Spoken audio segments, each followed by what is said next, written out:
দেখুন ভাই, দালালকে নিয়ে তো প্রতিনিয়ত বলে, আজকে নতুন করে কি বলবো বুঝে উঠতে পারতেছি না।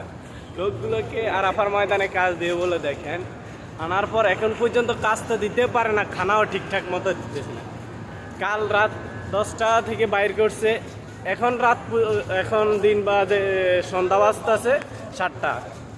এর মধ্যে শুধু 2 বেলা খানা দিয়েছে, এই সন্ধ্যার টাইমে 1 বেলা আর কালকে রাত্রে 4টা বাজে 1 বেলা। এভাবে মানুষ কিভাবে খায় থাকতে পারে আসলে আমি বুঝতে পারতেছি না। এখন দেখেন দালাল চক্রে কিছু লোক আছে না, আত্মীয় বা রিলেটিভ, তারা নিজেরা আমাদের সকল ভাই বেড়াদার হইতে একটা মানে জর্গা বিবাদ সৃষ্টি করার পর এখন চাইতেছে, সবাইকে বলতেছে পুলিশের হুমকি দিবে বা কাজ না করলে পুলিশে ধরিয়ে দিবে। মানুষ কি করে, মানুষ যখন দেয়ালে ফিট থেকে যায়, মানুষেরা ওই বিপদ কি ওই জিনিসটা আর দেখার সময় থাকে না।